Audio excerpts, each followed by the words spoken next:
Hello, great people. I bring you greetings in the name of our Lord Jesus Christ.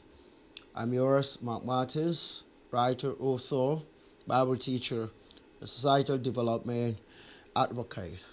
In our last episode, we discussed reasons why Christians should participate in politics. And I discussed 8 different reasons why I believe Christians should participate in the politics of their society.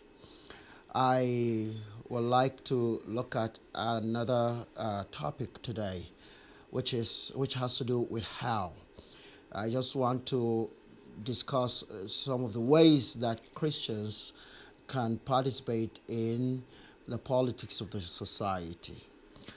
There are different ways to do that. I just want to share a few of them here and just briefly discuss them. The first one is by voting. For me, this is the basic and this is the least level of participation. Of course, we don't participate politics, all of us at the same level. Participate at different levels, doing different things and activities. And voting is one of them.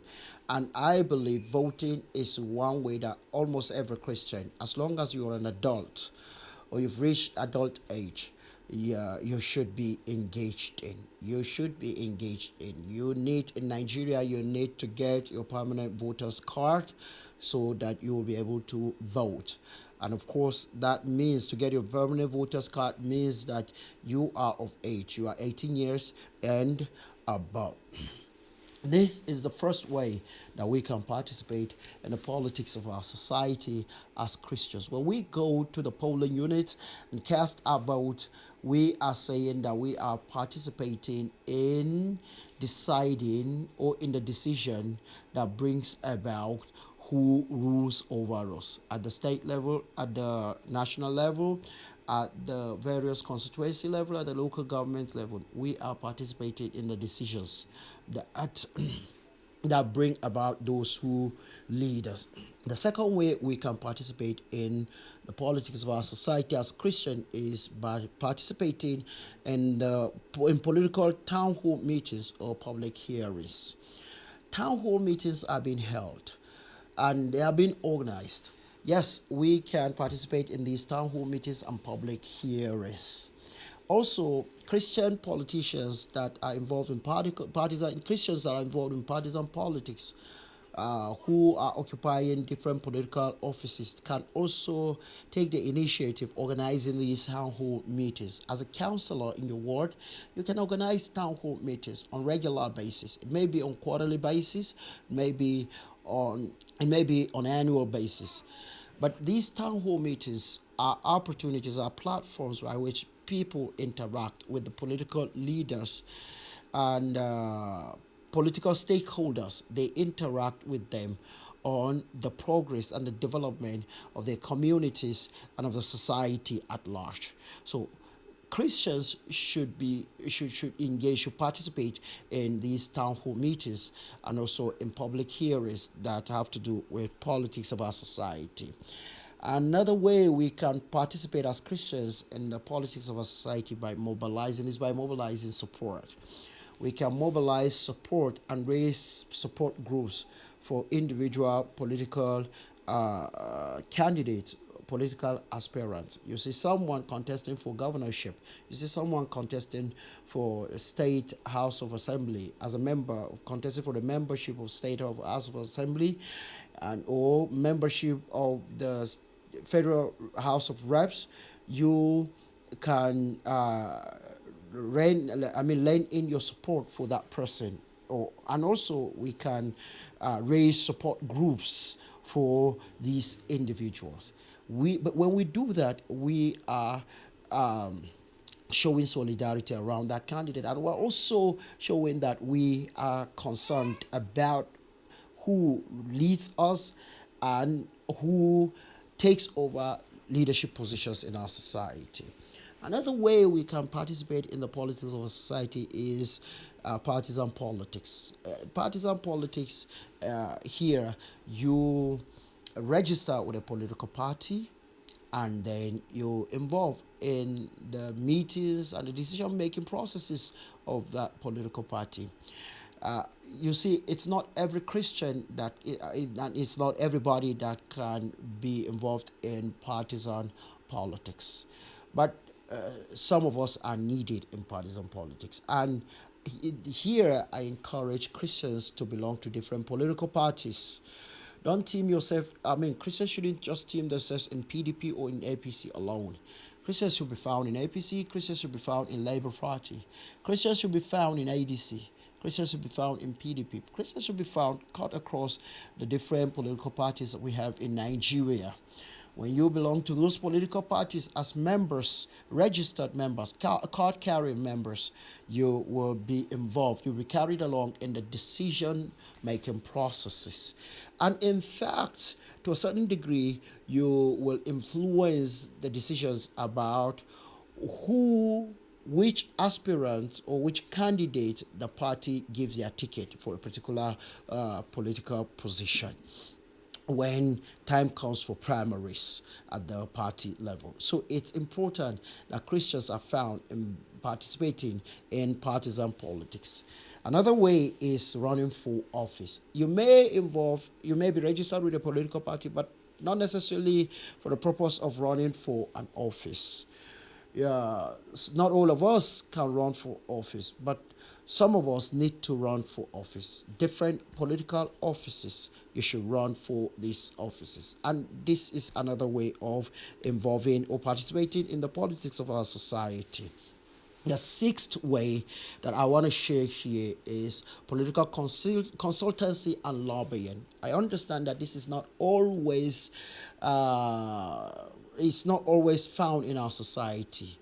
It's not always known in our society. It's not always celebrated, appreciated in our society. But this is a very important way by which Christians can participate in the politics of our society. You can play the role of consultants and a lobbyist for political aspirant, for political parties. When you do that, you are engaging in the politics of the society. You can set up a political consultancy group for the purpose of consultancy and lobbying. This is very important. Another way is political advocacy.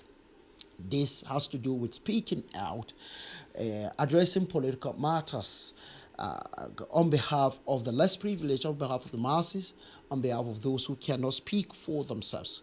Christians should be engaged in it. We see biblical examples on that. The prophets of the Old Testament were involved in political advocacy, speaking truth to governments, speaking truth to thrones, to monarchs.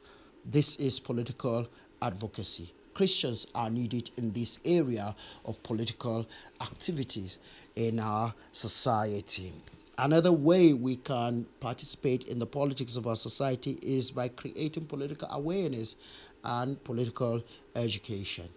As a person, this is something that I do a lot. I do political advocacy, yes, but I also do political awareness and political education. I go around educating people. I educate individuals, I educate groups, I educate local churches. I use different platforms, social media platforms, real life platforms.